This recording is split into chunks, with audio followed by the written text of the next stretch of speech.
Hello, friends, and welcome back to the 2016 edition of Missoula Live. We forgot the name of the show because we've been on break for so long. Well, also because I've had this terrible cold, and you wanted people to know you've got the terrible I said cold. we should whine about our cold so that for the next 2 weeks, people would feel bad for us and be nice to us when they see us on the street, but also because there's a very good chance I'll have some sort of paroxysm of coughing something fit. Unpleasant while we're chatting. Yeah, so. and I've had mine for a week. Let's talk about this. Me okay, too. so about the same time. What were we doing together a week ago? I don't know. I don't know. We're thinking about doing this show. That must have been it. But so, it's 2016. Happy New Year. Yeah, Happy New Year, everyone. Thanks for staying with this show. We have a short roster of guests today. Everyone else is sick. It's January. Right. Yeah. It's January. Yes. And we have things to say, so we thought we'd do our guests first, let you know what's going on, and then afterwards, I have some MCAT things I want to talk about, like the upcoming tour and training on January the 13th. Kim has got a fair amount, as I understand it. We have an exciting new program, and a lot of it is going to be happening in Missoula, so I'm just going to make you wait to find For the Humanities Montana bombshell. Yes. So we're going to get right on to our guest is Adri Ramos. She is the Educational Outreach Coordinator for Blue Mountain Clinic. Thank you for coming by. Hello. Thank you so much for having me. You know it. So there's a specific event, but maybe it is worthy enterprise at the beginning for you to talk a little in general about Blue Mountain Clinic. Mm-hmm. Yeah, absolutely. So Blue Mountain Clinic is a full family practice. We have specialized in reproductive health care, and we also do community education and outreach, which is my job. But yeah, we offer full services. We see men and women, children, all kinds of folks for different issues. And the reason that we started doing community education is because there's just so much public health needs that people come to us for. So it just sort of became a natural progression of our services. So I'm here to tell you about Put This on the Map. It's a 30-minute documentary. It was filmed in Seattle about 5 years ago, and it just features LGBTQ teenagers, gender non-conforming teenagers, and it's really just their voices talking about different struggles they've faced in school, family life, and how they have worked to overcome those goals. And the showing of this film is going to be part of a larger event that Blue Mountain is putting on. Yeah, that's our hope. And this is sort of the first thing that, or the first part of a series, hopefully. So we're trying something out. We're going to show the film at the clinic, and then we'll have a community discussion to follow. And really, we're just trying to get a feel about what families, parents, and educators are wanting, how we want to improve sex education. And great. Scott is showing a clip of Put This on the Map.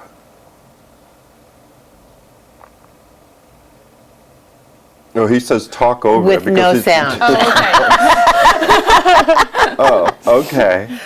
But you can see. Well, Adri, you've seen it before, so you know that some of the content. Yeah. So the really fantastic thing about the documentary is there aren't any adults asking questions. It's lots of group discussion amongst teenagers. I think it'll be really great for young people, for preteens, teenagers to watch.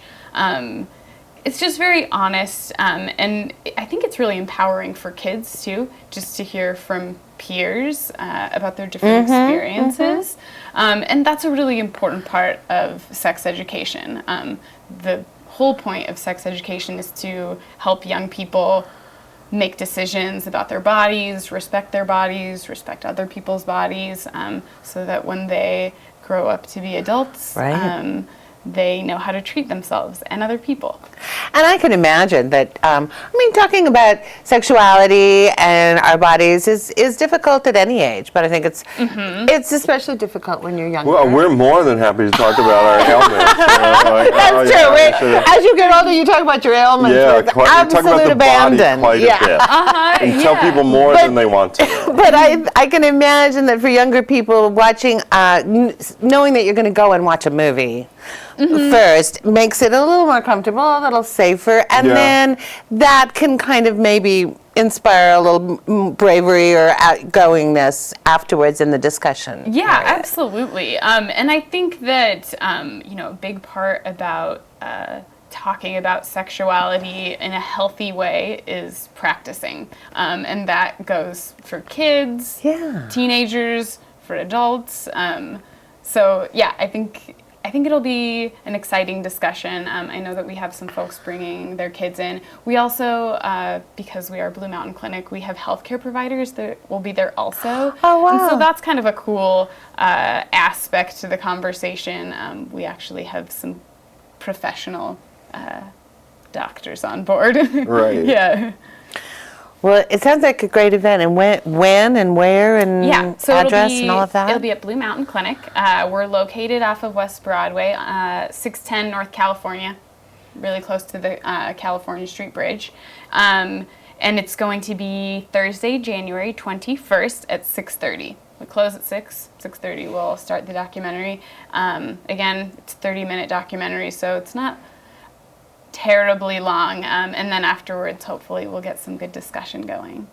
If people are watching and they say, oh, I forgot everything you said about the time and direction, and they'll hold on to something like a phone number, or should they go to the website? Yeah, bluemountainclinic.org is really great. We're on Facebook. The event is on Facebook. It's open to everyone. And I'm always a great person to email for questions. It's just Adri at bluemountainclinic.org. That way, and you're Adri. I am, yes. Good memory. Yeah.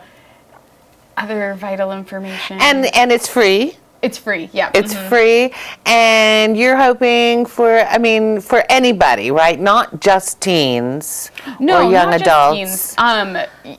Our main demographic, other than teens, we want to see parents there who maybe need help opening up this discussion with their kids, and then community educators who have input on what we can do to help improve sex education. So teachers in the district or what have you, they're certainly welcome to come if they say, I don't know enough about this issue to deal with things like bullying in my classroom or stuff like that.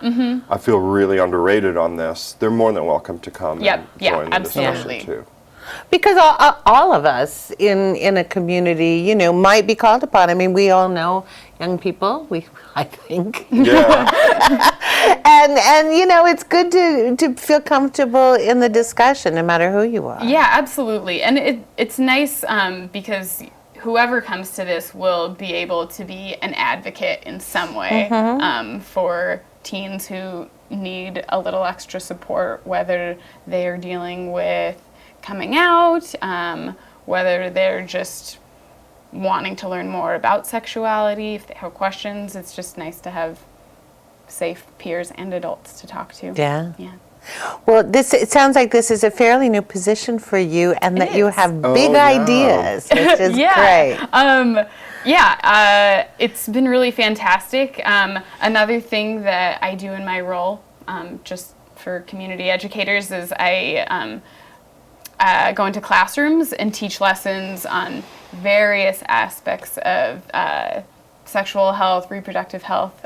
So if people are interested in finding out more about that, whether it's for youth groups, private schools, homeschooled kids, those are also people that I'm a good point person for that. Yeah. Oh, so you will go to classrooms and give presentations. Yeah. Excellent.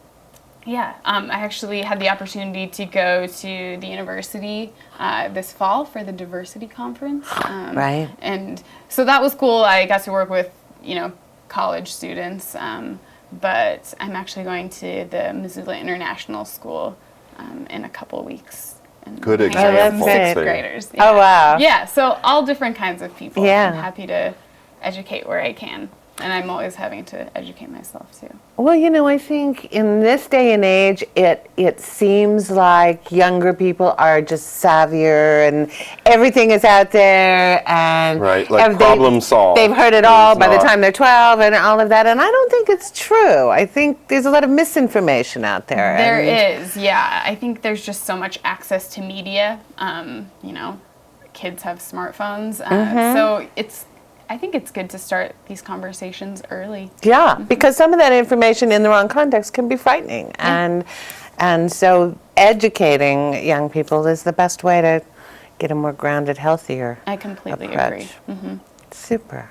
All right. Oh, we can't let you go without mentioning Off the Rack, which Off is the Rack. a big event for Yeah. Blue Mountain Clinic. Yeah, yeah. Happens every year. Have you guys been before? Coming up in February. Yep. It's February 13th. It's going to be at the Wilma, which is going to be really fun. It's all fun. remodeled. It's looking gorgeous. The theme is Let's Talk About Sex, which is really appropriate since Yeah. we're sort of talking about sex education right now. It's $25 for general admission, and it's $75 for VIP. And VIP is really fun. You basically get like free drinks and snacks, food, prizes, fame and fortune. Right. The better seating. Right. But for people who don't know about it, it's a condom fashion show. Yeah. It's really fun. It's our biggest fundraiser, and we just, we celebrate sexuality, diversity, and reproductive health. Well, I'm sure we'll have you or someone else from Blue Yeah, Mountain that's what here we thought to in talk. 2 weeks. And Yeah. we could show clips each year. Oh, because it's so Well, wonderful. Each year with some exceptions, MCAT has Yeah. recorded the event. I think we missed 1 or 2 in there Yeah. in the last 10. So we have Yeah. quite an archive, Oh, that would of be the fun. designs people have come Yeah. up with and so on. So that'll happen in 2 weeks' time. It could be someone else more in charge of it than Okay. Adri. More. But before then, Thursday the 21st, January 21st. 6:30 at Blue Mountain Clinic. We're going to be watching Put This on the Map and then talking about it. Super. Excellent. Audrey, thanks so much for coming by. Yeah, Good luck with the event. thank you. And we'll be right back. Scott says he's got some really great PSAs. Maybe he's going to show you the new one he made for our Saturday animation drop-in. Oh, good. But we'll be right back. We have folks from the American Legion Hall Post 27. We'll be seating them and doing all kinds of stuff while you watch this. Sergeant Greg Amis with the Missoula Police Department. I'd like to talk a little bit about something I see downtown routinely, and that is pedestrians crossing against the pedestrian heads. So I'd just like to explain what is actually legal. You cannot begin crossing in the crosswalk when it's either flashing and in the countdown or solid red. The only time it's legal to begin crossing in that crosswalk is when the white crossing sign is displayed. What the countdown is for, and the only thing that that's there for, is to tell you how much time you have to finish crossing the street, presuming that you started when it was legal to do so. I'm Montana Hope. I am Montana Hope. I am Montana Hope. For the last 30 years, the Montana Hope Project has been granting wishes to Montana children who face life-threatening illnesses. I'm Montana Hope. To make a donation and help their wishes come true, please visit montanahope.org. Sergeant Greg Amison with the Missoula Police Department. I'd like to talk a little bit about bicycles riding on the sidewalks in the city of Missoula, which we see a lot because Missoula is a very bike-friendly town. I would just like to let bicyclists know that they do have to yield to pedestrians on the sidewalk safely because they travel faster than a pedestrian, so they do have to do that in a safe manner. And then when you get to a crosswalk, you are actually required to slow your bicycle down to what would be called a pedestrian pace, and you cannot begin crossing until it's safe to do so.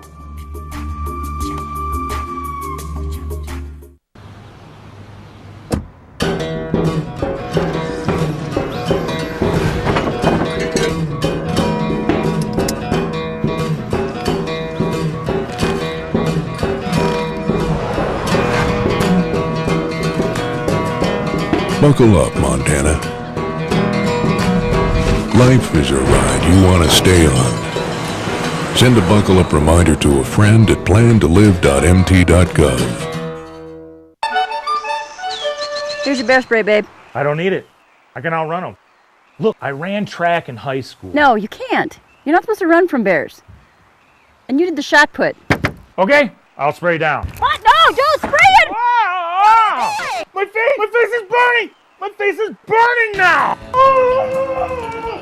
When hunting in bear country, understand it puts you at risk. Be smart, be safe, be bear aware.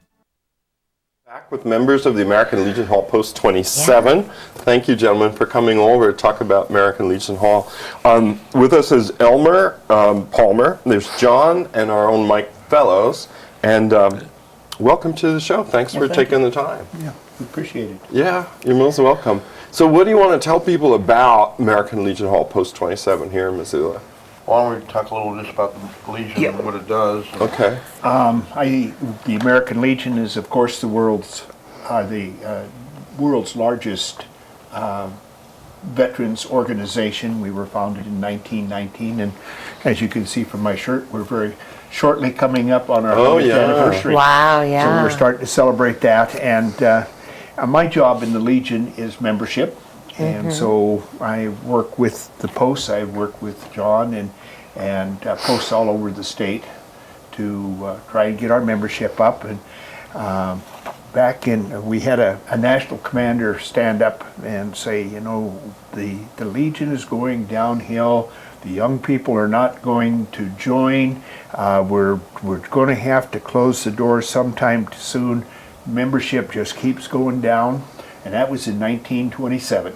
Oh, so you know, got me fooled. Yeah. So we are. I just came from a session in Indianapolis, where our headquarters is, and there we talked about what we can do to try and bring our membership up. We've fallen pretty severely for the last 4 years, 5 years, 6 years. We've dropped from right around 2.4 million down to we're just barely 2.2 right now. But we've had a couple of years in there that we did exceed the year before, and we're working right now pretty hard to try and make sure that we succeed in getting at least to that mark again this year. Wow. So I work very closely with the posts and help them with their programs to go out and get members. And of course, membership doesn't happen by itself. We have got to provide some kind of a program that they want, and that's one of the things that Post 27 does. Elmer, who is eligible to be a member? Who is eligible? Any veteran that has spent 1 day in the service, any branch of the service, 1 day during any Congress-defined war period. Like for instance, right now we're running on a period from 1991 unending. So we've got anybody that's basically in the military right now is eligible for the American Legion. Okay. And if they want to join, and let's say they're watching this program, and the guy's like, you know, I really should join. You're going to pick up the phone. What's he going to do to get in touch with you? They can contact the American Legion Post 27 there, which is on 825 Ronan Street there off of South Russell, where the railroad tracks kind of cross Russell. Yeah. And we're not open full-time because it's a completely volunteer organization, but we maintain office hours on Tuesdays and Thursday afternoons from 1 to 5 p.m. The telephone number there is 543-7391. And we do some events. We have a monthly breakfast there at the hall at 825 Ronan Street on the first and third Monday of the month from 7 to 9 a.m. There. And then the monthly membership meetings on the third Thursday night of the month at 7 p.m. at the hall. But we help support some other activities like Boys State there. Excuse me, Commander. American Legion Boys State? Okay. American Legion Boys State, American Legion Baseball, like the Missoula Mavericks, come under us there. The Legion provides some of that support for youth activities throughout the year. We also have support the Boy Scouts. We have a Boy Scout troop that meets at the hall on Monday nights there at 7 o'clock. We also have some other groups that meet there. We have the Coast Guard Auxiliary. They used to sponsor a Sea Scout organization, or ship there, I guess is the proper term, along that line there. We do rent the hall out, helps to bring in some revenue to pay the bills. They've had that hall, from what I understand, going back to the mid-50s at that location there. And but we have to, pay the light and the heat and stuff there. Yeah. So it is available for rent if people are interested. We have parties there, private organizations. In fact, this past Saturday, an individual lady had rented a hall for a 60th birthday party there for her father back in November. Then she had a birthday party for some 12-year-olds there. So, but we do some, things like that that's available. I've also had some memorial services after the service. Oh, of at course. church or at the cemetery. They've come in and had the little reception there, and we make it a reasonable, do it at a reasonable amount. I think that's an occasion or two when I've been there. A number of them are veterans that have passed away, and the families come in there. We have a color guard that provides the colors at the cemetery, the state cemetery or the Missoula City Cemetery there as part of the service, interment service along that line there. We provide limited support financially for veterans that and their families might have problems. National Legion, they can get what's called a temporary financial assistance there if they have a child and they're having some problems with paying the bills and stuff. We have, it's like anything, it's a little bit of some paperwork drill. Bureaucracy. It has to go up through the state in Helena and then to Indianapolis and national, and we're able to get grants sometimes for those individuals there. But we try to provide some support when veterans are in need there. Let's go a little bit further on the aid. We have 5 major charities that we run ourselves, and those charities are every nickel that's donated to the charity goes to the purpose for which it was intended, because the charities are run by our paid staff or volunteer staff that people just like John and I that go back there and do the work to run those charities. And last year, the national commander, through his drives through the posts and through the districts and the states, raised just about $7 million for those 5 charities. Wow, that's impressive. And one of them, for instance, one is the people that sponsors the TFA, temporary financial assistance that John spoke of. Another one is the child welfare, and that money goes out to other organizations. Somebody comes in with an idea that they need funds for their organization, and they make the application. And I had a list, didn't happen to bring it with me, but of the charities that were out there for this last year that we supported out of hours. And one of them, it's on there every year, is the Special Olympics. And, oh, sure. And there are Boy Scouts that have applied to do something special, and it just whoever happens to come around needing the cash.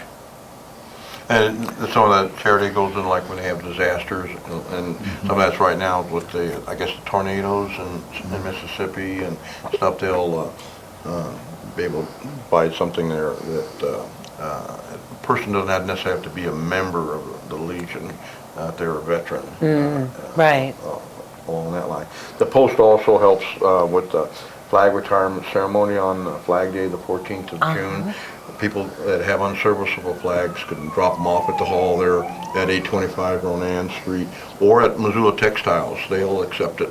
In fact, Missoula Textiles, if they have a flag that's still serviceable but it's kind of, needs to be kind of cleaned up, they'll do that for free at Missoula Textiles. So these fellas must know Susan Campbell Renault. Yes. She's often a guest on our show. And she does a lot of work with veterans, on the Memorial Day. You're not as colorful as Susan, but Mike's got his red on. yeah, Mike's giving us some color.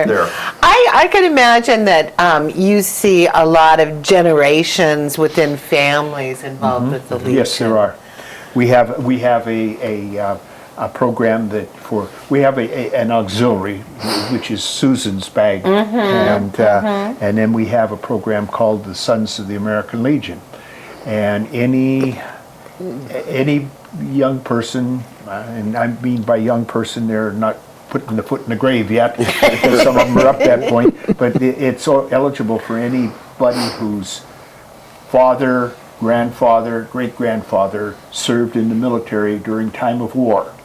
We are a wartime organization, but if their father, grandfather, or great-grandfather was eligible for the American Legion, they are eligible. Now, there sometimes if the grandfather or father is living, they have to be that member to join, and if they're not, then we can go ahead and accept them with the fact that their father was eligible for that, or grandfather. We have 340 members in the post, and we do have members that go back to World War II. Really? In fact, 2 of the Doolittle Raiders are members of. Are they? Yeah, one fellow I interviewed of the Doolittle Raiders, because there's only about 4 alive now. Yeah, there's 2 or maybe 3 now. No, down to 3. There, but there's 2 of them that were members of the post there, and we have one member who's going to have 60 continuous years of membership in the post. He's a Korean War veteran. It's Charles Ray Doty. There, he's a retired city police officer, captain there, but he'll. This year, 2016, this is 60th year after he served in the Navy during the Korean War. And stuff. So we do, have a variety of people. We'd like to get more of the younger ones that are from the past, since the war on terrorism, the Gulf War, and Iraq and Afghanistan. And we're getting some of those. It takes a little longer, to kind of get them back into that as they come along. And then the Vietnam veterans. We have a number of them there, but it's some people sometimes a little leery of joining because they're afraid they're going to get put to work. Well, it's a wonderful hall. I donated something to the hall, and Mike suggested, so we delivered it. Scott and I delivered it down there, and I said I hadn't been in there since 1983, when the students at University of Montana had an art auction and they had rented it. It looks amazing now, Kim. It's beautiful. Beautiful hardwood floor. They've got a dance floor down there. There is a commercial kitchen. So you could have a great party there. Yeah, we have for the rental part. Yeah, wedding receptions are there. Nice to know. And Missoula brides and grooms thing there. Oh sure. And all, so it's it's available, and we get calls there. It's just not a full-time operation. People are not paid to run it. So you have the Tuesday, Thursday afternoons. Right, the afternoon. Somebody's there to answer the phone. And then we have the answering machine on there, and then we stop in other times. People because we get questions on veteran benefits and what they can get in the way of help there. We generally work that through the Montana service officers out there at the state cemetery. They're on Tower Street. They're the ones that are state employees paid to do that and have a lot more experience. Although the Legion will do some things, people kind of confuse that a little bit with us here. Some places in the country say they don't have a state employee. A Veterans Division department, and so the Legion picks up on that because we advocate for some of the benefits for the military there with Congress, at the national level as well as the state level here in Montana. Oh, that's an there in important the role. legislature. Well, just for example, the original GI Bill, soldiers and the servicemen's. Oh boy, I got the title, but it's was called the GI Bill. Right. The original article was written by that period's commander of the American Legion. All of these gentlemen got together and started trying to figure out what they knew they needed to do something for the veteran. And this gentleman took some stationery from a hotel in Washington, D.C. and walked over and sat down. The rest of them were over there arguing. He wrote it out and he took it over and he says, now this is what it should be doing. And if you happen to get into Indianapolis and want to stop at the headquarters, you can go see a color Xerox copy of that original paper. The original is well preserved, but the copy is there, and you can see it in handwriting, the original GI Bill. In fact, the That's Legion amazing. originated back after World War I there in Paris, and we were talking about the 100th anniversary coming up for the founding of the Legion, and I think it was Teddy Roosevelt Jr. Teddy Roosevelt Jr. I had the opportunity to sit in the National Executive Committee chairman or chamber up there, and his grandson presented us the picture of Teddy Roosevelt Jr. in uniform, standing up to put into our hall in honor of the 100th anniversary coming up. Wow. And the grandson is the honorary chairman of the celebration from 1918 through 1919 and on. So. It's Well, a wonderful undertaking, isn't it? As a history person, I think,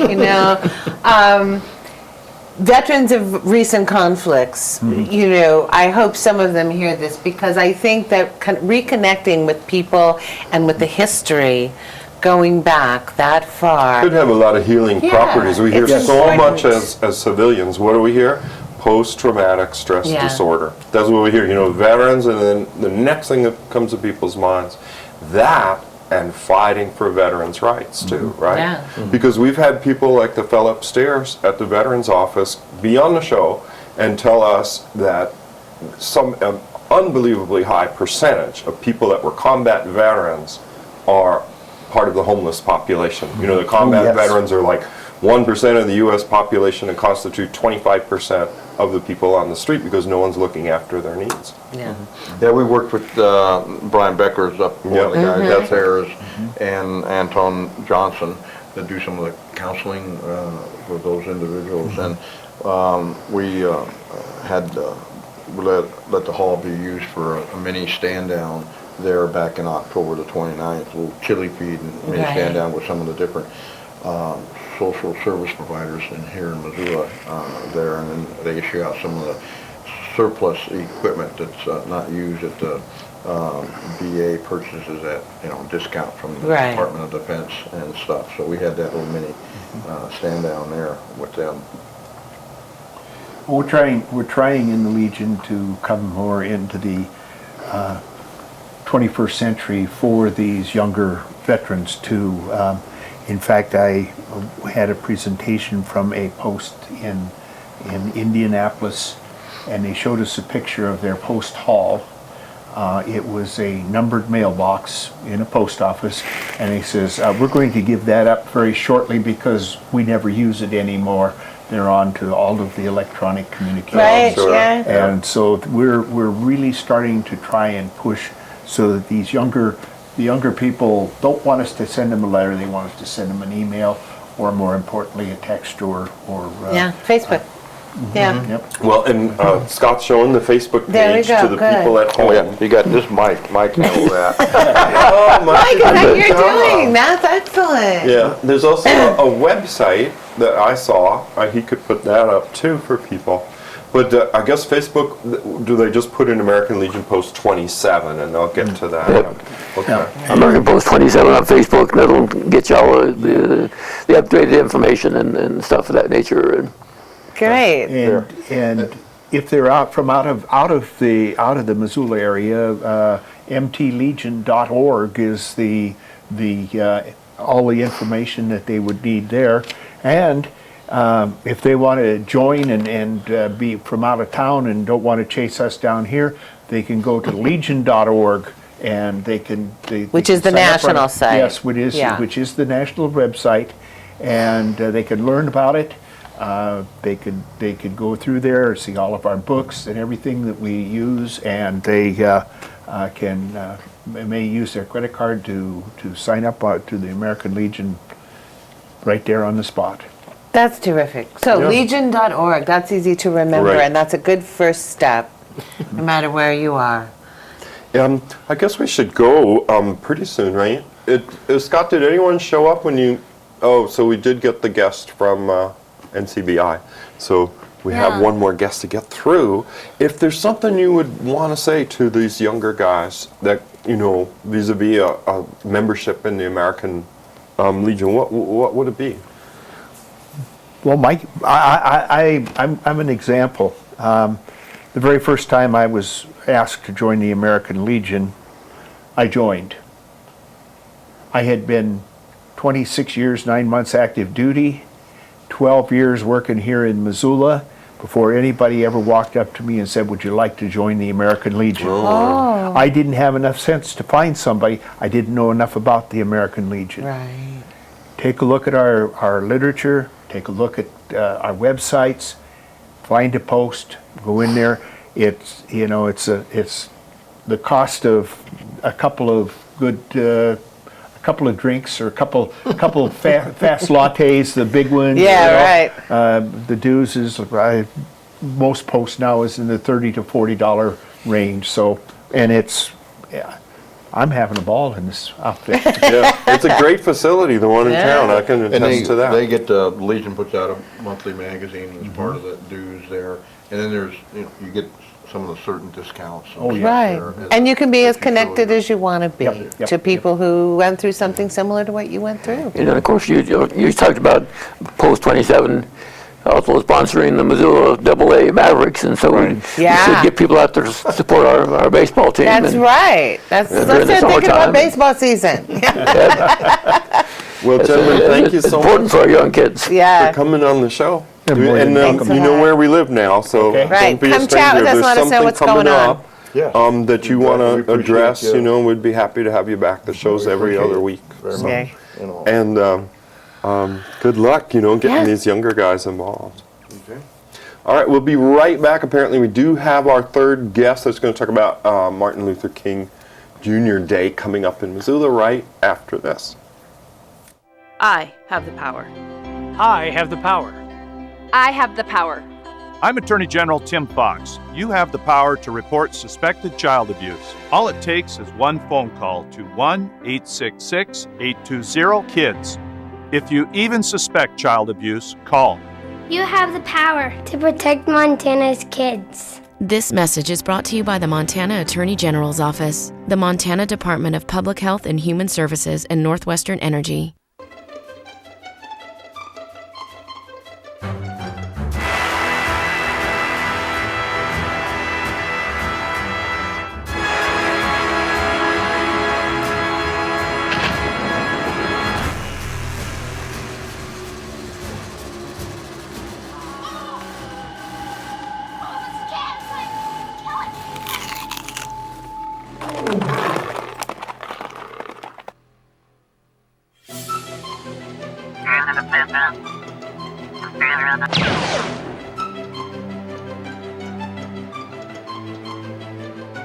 Do you know where I can find some intelligent life? You can look in the mirror, but you won't find it there.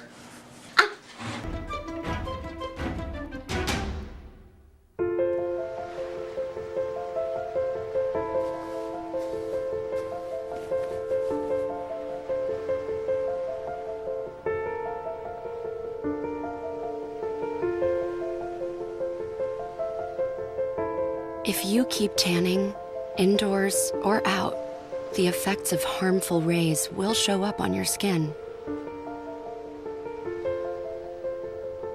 Wrinkles, age spots, and an increased risk of skin cancer, including melanoma, the deadliest form of skin cancer, and the second most common cancer in women 15 to 29. Stop tanning. Time may not be on your side. Learn how to protect your skin at spotskincancer.org. A message from the American Academy of Dermatology.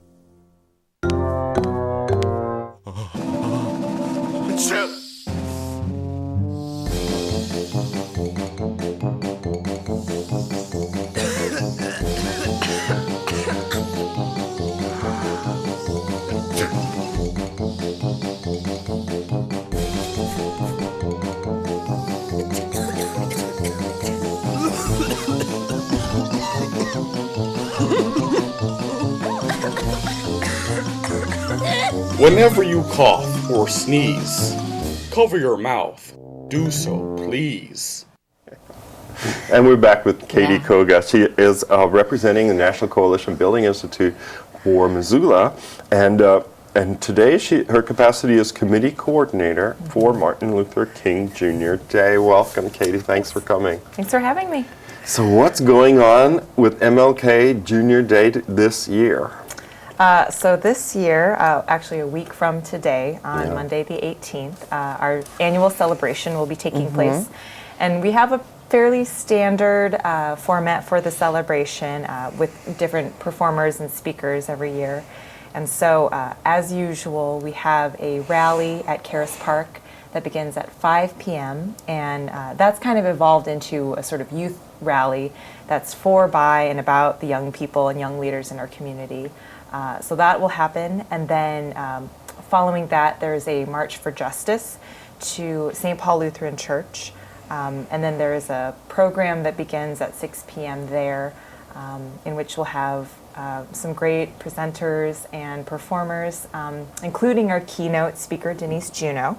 That's exciting. It's very exciting. And then following the program, we do a community dinner and social in the lower level of the church, in which a free meal suggested donation is provided, and it just offers a great opportunity for community members to connect and socialize on such an important day. Yeah. And I have to say, I think NCBI in this community has been the key mover to keeping us all aware of the fact that Martin Luther King Day is not just a Monday off. It's not a shopping opportunity. Right. It's not. Hit the ski trails. This is a day to give back and be together in community. Can you talk a little bit about the connection between your organization and this very special day? Sure. And so NCBI, I don't know the exact year that we started kind of taking on some more of the facilitation of the event, but the actual event started, I think, about 25 years ago, and it was, and it came out of some community members who wanted to see something happen, and so we're really fortunate that some of those community members are still helping with our committee work, and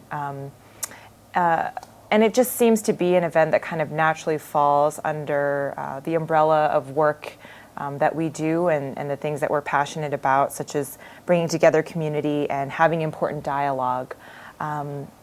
A big thing about MLK Day, nationally, is that a big part of Dr. Martin Luther King was that he really valued service and helping, and so oftentimes there's a lot of community projects and service events that are coordinated for MLK Day, and that's actually something new this year that we're doing. There's a group of AmeriCorps Vista members who are working together, and they're all being coordinated together by Kelsey Severson, who's a Vista serving at Big Sky High School, and they're actually organizing a supply drive to gather items for youth experiencing homelessness.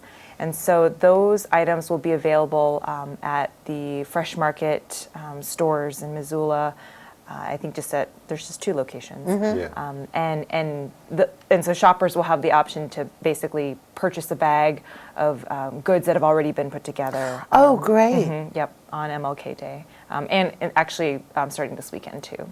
So beforehand. Right. So that's something we're really happy to do this year, to be able to add on a service component. Our committee is small but mighty, and so we historically haven't necessarily had the capacity to take on a huge project, and so we're really happy that that's something that we could offer this year for community members to get involved in some more.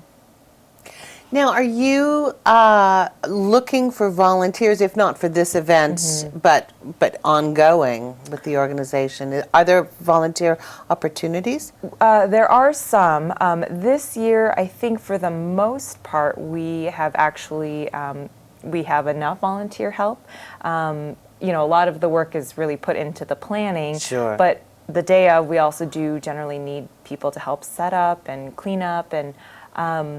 So I think this year we're set, but we are certainly interested in taking on people who are interested in potentially joining the planning committee for the 2017 celebration. And folks can also just email us if they want to be added to a contact list for people interested in volunteering next year. And so before next year, we'll reach out to those people and let them know what the opportunities are. Yeah. It's wonderful that the volunteer effort is secured for this year. That's really great. It is, yes. Because it's a lot of work, to outline it for folks at home. There is the rally, then there's the march, and then off to St. Paul's on Brooks, and then there's the social afterwards. Right. So it's quite a bit of coordination. It is, and it's a great event. It seems like every year that there's more and more people. For the past several years, we've had, at least 400 people attend the celebration at the church. People are standing in the back or sitting on the floor, and we've run out of seating. And so to me, that just really says something about the fact that people in this community want something to be a part of on that day because they show up. Yeah. And I always love seeing the great age range. Oh, yeah. That, there's little kids and grandparents. And I was interested to hear you say that the rally at Karis Park has become very youth-driven. And I think that's so terrific. How did that come about, do you think? That's a great question. I think it was just sort of a natural evolution. Several years ago, a lot of the speakers that were, or people that were interested in being speakers, and they felt they had something, that they needed a platform to talk about. A lot of those were young people, and NCBI has a very strong youth leadership component of the work that we do, and so it was a lot of those young people, and so it just seems like it was a natural thing, a natural next step. For it to just be a space for young people in the community to talk about what they think are issues that they're experiencing and that they want to see change. And so it's great, yeah. Well, Scott has been showing the website. Yes, I off noticed and that. on. And is that a good place to go for people when if they want to know what's happening at what time, when? Yep, there's a little bit of information on our website. If you go to the home page, there's actually a link that takes you to an event info page, but we also have a Facebook event, which has a little bit more detail. And so folks can visit either the website or the Facebook page. That's terrific. Great. Yeah. NCBIMissoula.org. Yes. All right. Well, we are moving along. Yeah. Is there anything you wanted to add that we did not cover about this event? The event is free. Suggested free. Donation for the social, the food and such in the basement of St. Paul's Lutheran Church. You don't have to go to all of it, right? Someone say, I'm for the rally, I'm for the march. I want to see Denise Juneau in St. Paul's Lutheran Church. In which case, get there early. Yes. I do suggest staying for the dinner after the celebration. It's catered by one of our committee members, Mary Pierce, who is a phenomenal cook. Oh, good and to this know. is a amazing, one of the best meals that I look forward to every year. I'm not exaggerating. And so I think for a suggested donation of $5 a person, it's is an incredible deal to have. But That's insider information. Yeah, that's great. I never would have thought of it as a gourmand opportunity. It is, so I'm thrilled it is now. a legitimate meal. But aside from that, we'd love for people to come attend any part of the celebration. It's a great day. Well, thank you for doing this great work. Thanks for having me on. Oh, you're most welcome. So we're going to come back and harangue you about MCAT things and Humanities Montana things. Just a little bit. I don't know what Scott's going to show you. I'm not even going to suggest what But something just short. Be surprised. We'll be right back.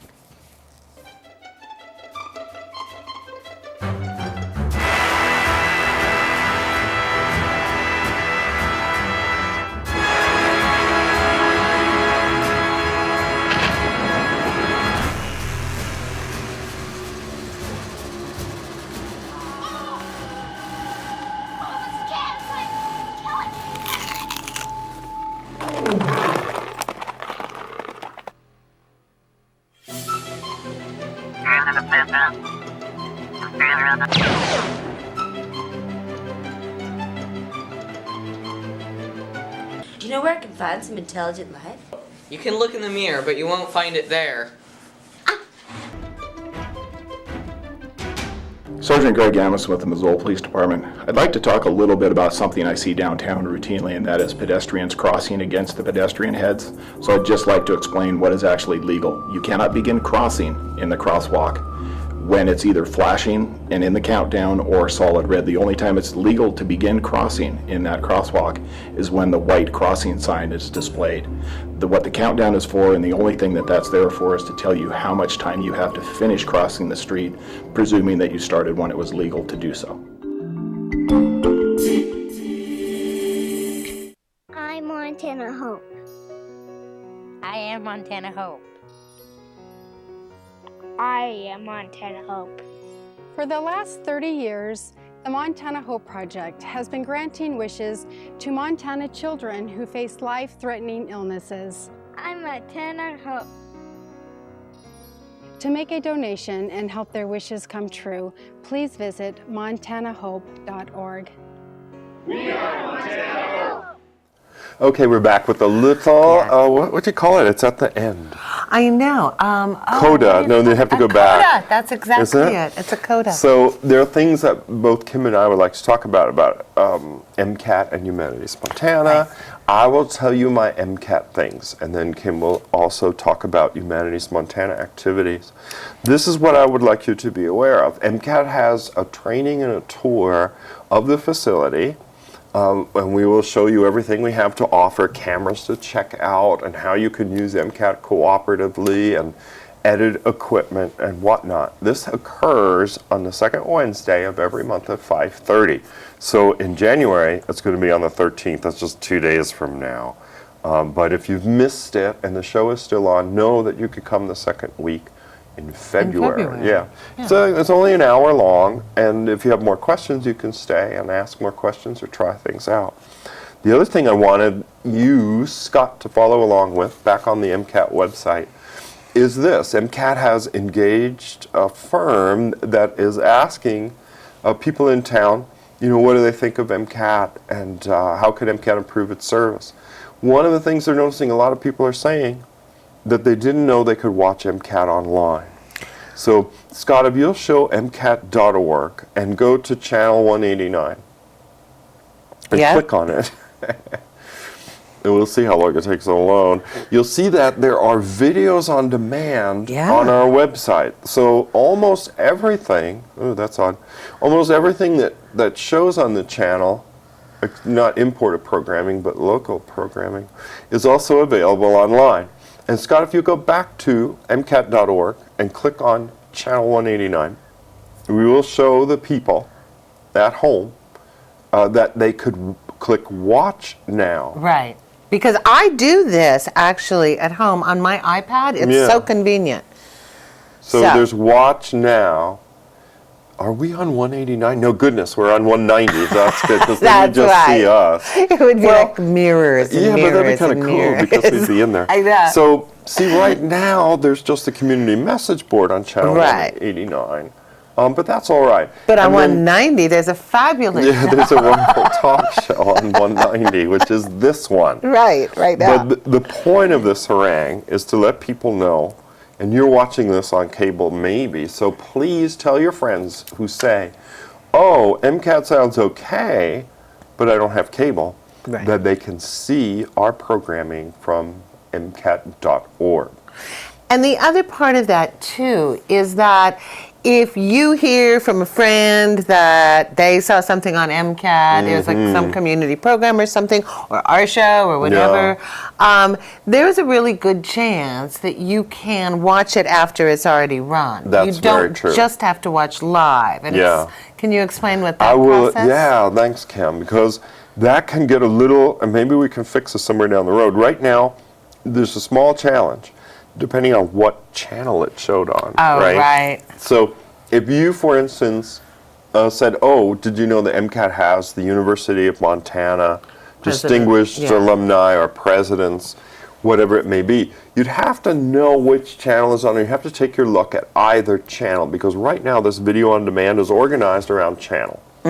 So channel 190 is more typically a government meeting, our show, and something that may have to do with the town of Missoula in general.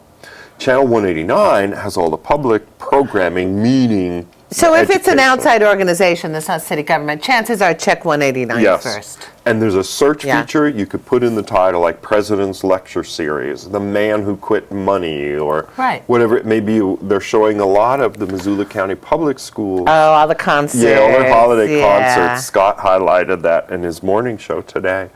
Or here's the President's Lecture Series. See? And then you can watch at your leisure. Exactly. It really helps to know the title, apparently. Yeah, probably That's too. right.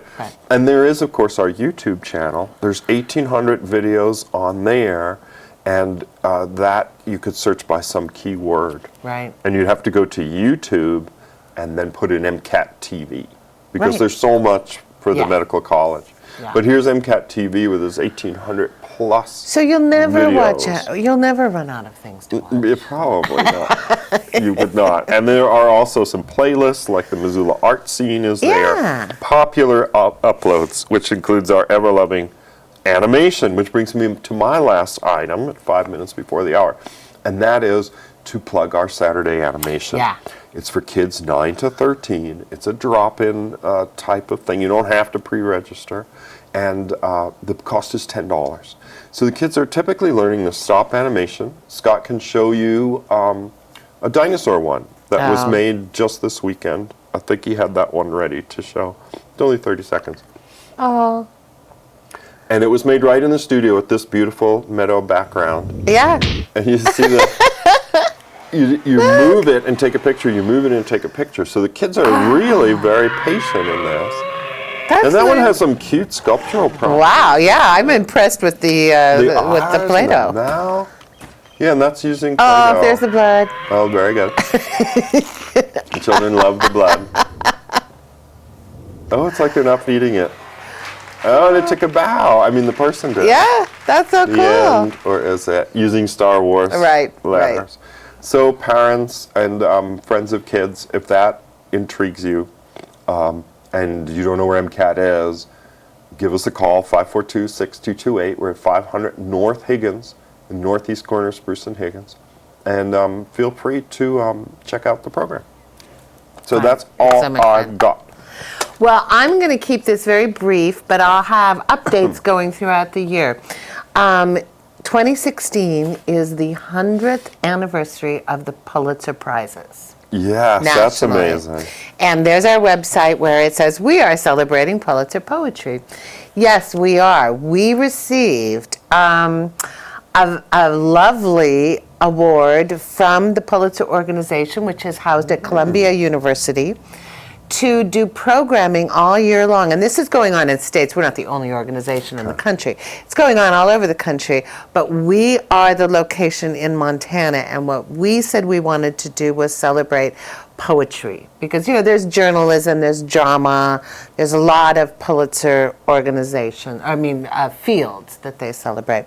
We're focusing on poetry. There's going to be a ton of amazing events going on all throughout the state, But Gregory Pardlow, who is the 2015 Pulitzer Prize winning poet, say that Yes. 5 times really fast, will be in Missoula. Oh, that's great. In September in conjunction with the book festival, and we will be doing things in classrooms, at the university, in community venues, in coffee houses, all around the city, all year long.